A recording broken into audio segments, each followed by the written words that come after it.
देखो हमने अनुच्छेद 21-22 पिछला क्लास में पढ़ लिया था। अगर आप लोगों ने नहीं देखा होगा वीडियो तो जाके देख लो। अब हम लोग पढ़ेंगे निवारक विरोध अधिनियम। तो ठीक है, इस अधिनियम का उद्देश्य यह है कि आप में इसमें व्यक्ति को सजा नहीं देना है, बल्कि उसको अपराध करने से रोकना है। ठीक है, इस अधिनियम के तहत पुलिस शक के आधार पर किसी भी व्यक्ति को बिना कारण बताए अधिकतम 3 महीने तक गिरफ्तार या नजरबंद कर सकती है।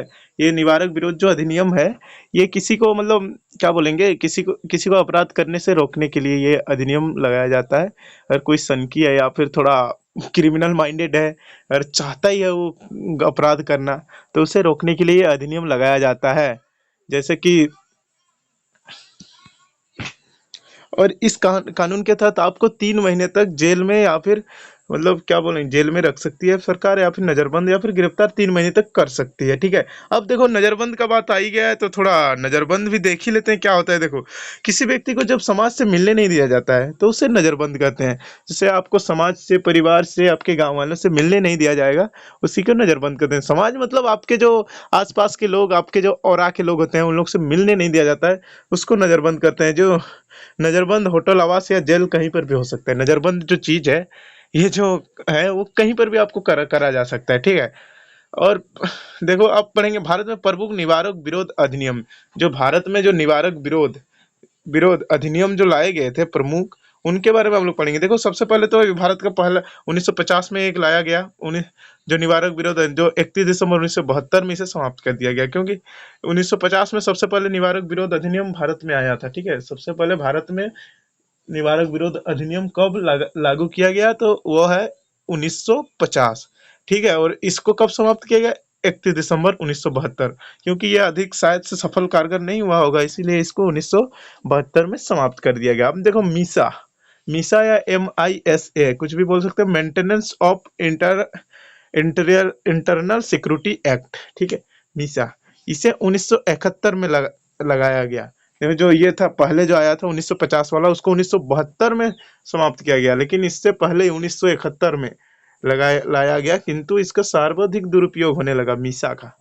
सबसे ज्यादा दुरुपयोग होने लगा, मतलब किसी को भी जो क्या बोलते हैं नजरबंद या फिर जेल भेजने लगे, शायद ऐसा कुछ हुआ होगा उस समय के बारे में इसमें ज्यादा कुछ यहाँ पर डिटेल्स में नहीं चलते हैं ये, क्योंकि इसका उपयोग दुरुपयोग होने लगा, इसलिए 1978 में से हटा दिया गया। तो ये सब इतना जानने की जरूरत नहीं है, बस याद रखो मीसा कब आया था, 1971 में, और इसको समाप्त 1978 में कर दिया बस। अब देखो राष्ट्रीय सुरक्षा कानून रासुका, ये देखो, ये थोड़ी सी नोट करने वाले पॉइंट है, क्योंकि ये अभी भी लागू है। रासुका जो है, इसके बारे में आप लोग पेपर वेपर वगैरह में अगर पढ़ते हो तो कभी ना कभी तो पढ़ने को मिल ही जाता है रासुका के बारे में। ठीक है, तो इसे 1980 में लाया गया और अभी तक लागू है। हम पहले ही बोल दिए थे, इसे 1980 में लाया गया है और अभी तक लागू है। यह वर्तमान में सबसे खतरनाक एक्ट है। ये जो अधिनियम है वो सबसे खतरनाक है, क्योंकि इसी इसी इसी एक्ट के कारण पुलिस एनकाउंटर कर देती है। रासुका जिसके जिसके ऊपर लगता है उसके मतलब यही एक्ट है जिसके कारण पुलिस एनकाउंटर कर देती है। अब देखो हम लोग और एक जो कानून लाया गया था निवारक विरोध मतलब और एक निवारक विरोध अधिनियम में, उसका नाम था TADA, terrorist and dis disruptive activities. देखो टाडा भी एक एक्ट मतलब क्या बोलेंगे, एक कानून है जो लाया गया था। इस ये किसके ऊपर लागू होता है टाडा, वो भी देख लो। इसे 1985 में लाया गया और ये आतंकवादी के विरुद्ध इसे लगाया जाता है। ये जो टाडा है ये किसके ऊपर लगाया जाता है, आतंकवादियों को। और इसे देखो 23 मई 1995 में समाप्त कर दिया गया। क्यों समाप्त कर दिया, क्योंकि इसका भी बहुत ज्यादा दुरुपयोग होने लगा था, इसलिए 23 मई 1995 में इसको भी समाप्त कर दिया। अब देखो फिर एक कानून था पोटा, इसको POTA भी कह सकते हैं। यह भी आतंकवादी पर लगाया जाता था। इसे 2001 में एक में इसको सबसे पहले प्रारंभ किया गया और 2004 में इसको भी समाप्त कर दिया गया। देखो जो पीओटीए जो आया था पोटा, ये कब लाया गया, 2001 में, और कब समाप्त किया गया, 2004 में। तो बस यही याद रखना है कब लाया और कब समाप्त किया। पोटा कब लाया, 2001 और 2000। इसके बारे में डिटेल्स में नहीं जाएंगे। क्यों नहीं जाएंगे, क्योंकि ये अभी आया फिर समाप्त भी हो गया, तो इसको जानने का कोई मतलब बनता नहीं है, क्योंकि क्वेश्चन आएगा तो बस यही आएगा दो ही, कब लाया गया और कब समाप्त किया गया, इसी में से आएगा। तो बस इस सब के बारे में ज्यादा नहीं जानते हैं। रासुका के बारे में कभी टाइम मिलेगा तो आगे बता देंगे। ठीक है, अब आगे चलते हैं हम लोग कुछ अधिकार के बारे में। शोषण के विरुद्ध अधिकार, अनुच्छेद 23 और 24 में इसके बारे में संविधान में जिक्र है, और इसको हम लोग अभी पढ़ेंगे। शोषण के विरुद्ध, शोषण होता है, शोषण क्या चीज है, देखो शोषण क्या है, जिसमें जबरदस्ती का काम उम करवाना है, या फिर किसी को क्या बोलते हैं उसको, शोषण मतलब परेशान करना ही बोल सकते हो, परेशान करना, हाँ उसी टाइप का होता है। पर उसके लिए अगर कोई आपको तंग करना, उसी को शोषण बोलते हैं, हाँ तंग करना, यही सारी चीजें हैं। तो इसके विरुद्ध जो अधिकार है उसके बारे में हम लोग अभी जानेंगे, ठीक है। तो अनुच्छेद 23 में बलात् श्रम, बलात् श्रम मतलब जबरदस्ती का श्रम।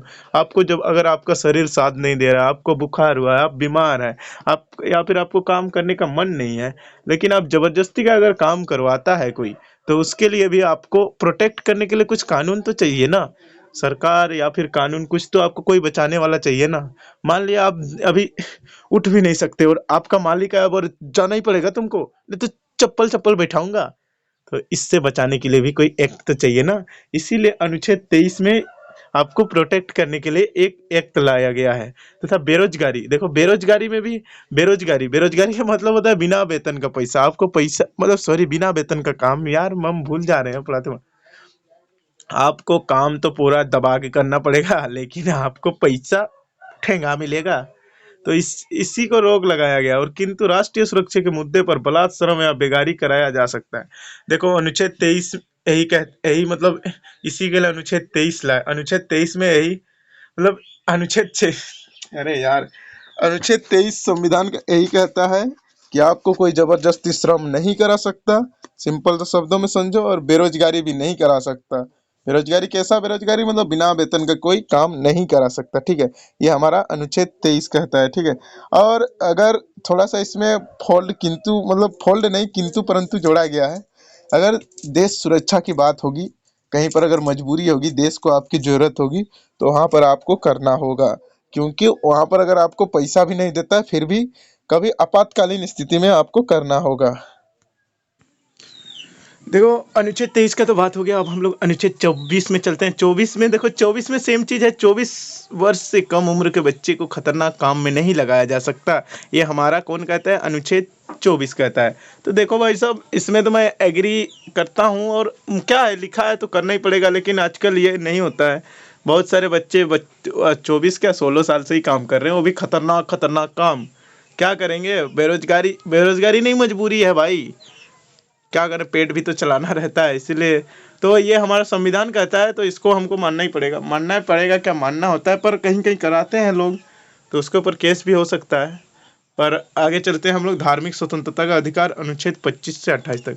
आपको जो धर्म का स्वतंत्रता मिलता है, इसके लिए अनुच्छेद 25 से 28 तक में जिक्र है, तो उसी के बारे में हम लोग पढ़ेंगे। देखो अनुच्छेद 25 क्या कहता है, अंतःकरण की चर्चा अर्थात व्यक्तिगत धार्मिक स्वतंत्रता की चर्चा। इसके तहत सिखों को कृपान यानी तलवार, देखो सिख के लोग कृपान मतलब कृपान रखते हैं, जिसको तलवार कहते हैं।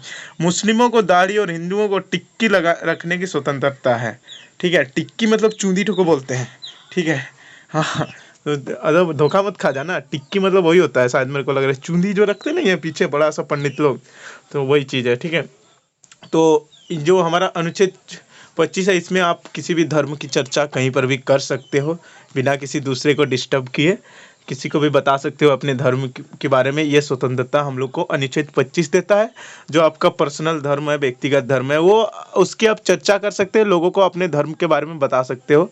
ये स्वतंत्रता हमें अनुच्छेद 25 देता है। ये हर देशों में ये नहीं है, ये चीज़ हर सभी देशों में ये लागू नहीं होता है, बता दे रहा हूँ। अगर दूसरे देश, कोई ऐसे मुस्लिम कंट्री में जाओगे या फिर कोई दूसरे कंट्री में जाओगे, वहाँ पे आप ऐसे धर्म है जिसको बैन ही कर दिया गया है, ये धर्म के बारे में आप वहाँ पे चर्चा भी नहीं कर सकते, जो पूर्ण रूप से स्वतंत्र नहीं है, उस देश की मैं बात कर रहा हूँ, ठीक है।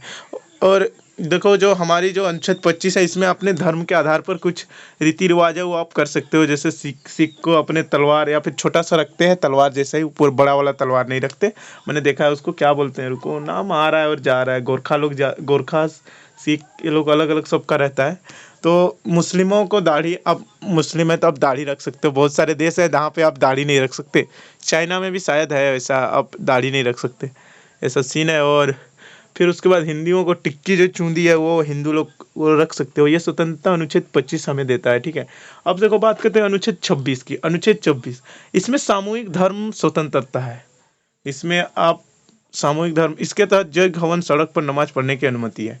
देखो जो अनुच्छेद 26 है, इसमें आपको धर्म की स्वतंत्रता है, आप किसी भी धर्म को मान सकते हैं, किसी भी धर्म में जा सकते हैं, आ सकते हैं, कुछ भी कर सकते हैं। ये इसमें आपको ये स्वतंत्रता हमको अनुच्छेद 26 देता है, ठीक है। इसके तहत आप यज्ञ कर सकते हैं, हवन कर सकते हैं, समय पर नमाज पढ़ने की अनुमति है। लेकिन इसमें थोड़ी सी ऑब्जेक्शन है। देखो पहले ही हम लोग पढ़ चुके थे, जहाँ पर हम लोग का जो ह्यूमन फंडामेंटल राइट्स बात किया जाता है, तो वहाँ पर हमने पढ़े थे, अगर आपकी आपकी स्वतंत्रता फिर आपके पर्सनल राइट्स के कारण अगर किसी दूसरे को प्रॉब्लम होती है, या फिर किसी दूसरे की जो स्वतंत्रता है उसमें कोई कोई बाधा आती है, तो आपकी स्वतंत्रता वहाँ पर ख़त्म की कर दी जाती है। तो उसका मतलब क्या हुआ? देखो, आप सड़क पर नमाज पढ़ोगे, आपके हिसाब से कुछ लोग बाध्य होंगे ना, किसी की गाड़ी बाध्य होगी, कोई पैदल वाले दिक्कत होगी, तो ये दिक्कत अगर होगी तो वहाँ पे आपको ये अनुमति नहीं दी जाएगी कि आप सड़क पर नमाज पढ़ो। ये चीज़ हम लोग के संविधान के पहले ही, मतलब फर्स्ट एक कितने अनुच्छेद 2, 3, 4 इस सब में ही शायद इसके बारे में कह दिया गया है कि अगर आपके चलते किसी दूसरे को प्रॉब्लम होती है तो वहाँ पर आपकी स्वतंत्रता छीन ली जाएगी।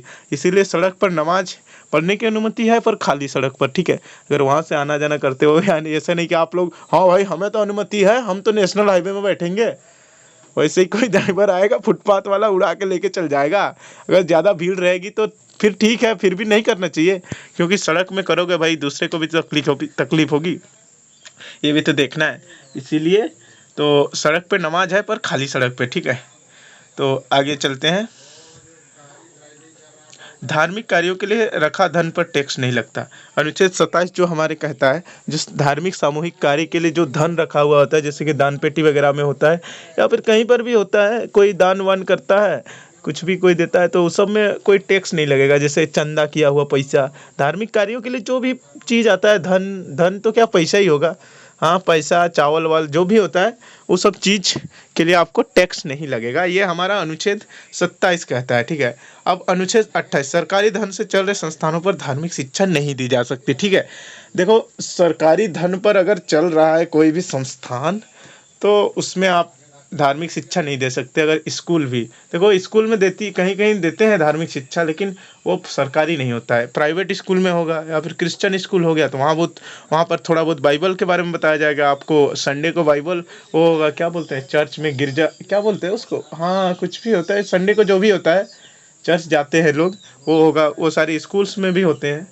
तो ये सब अगर पर्सनल है फिर ठीक है, अगर सरकारी है तो फिर वहाँ पे आप ना हिंदुओं के लिए धार्मिक शिक्षा दे सकते हो, ना मुस्लिमों के लिए, ना सिखों के लिए, ना क्रिश्चियन के लिए, किसी के लिए भी आप धार्मिक शिक्षा नहीं, मतलब धर्म के बारे में शिक्षा कोई भी सरकारी स्कूल कॉलेजों में नहीं दे सकते हो। ये हमारा कहता है, कौन कहता है?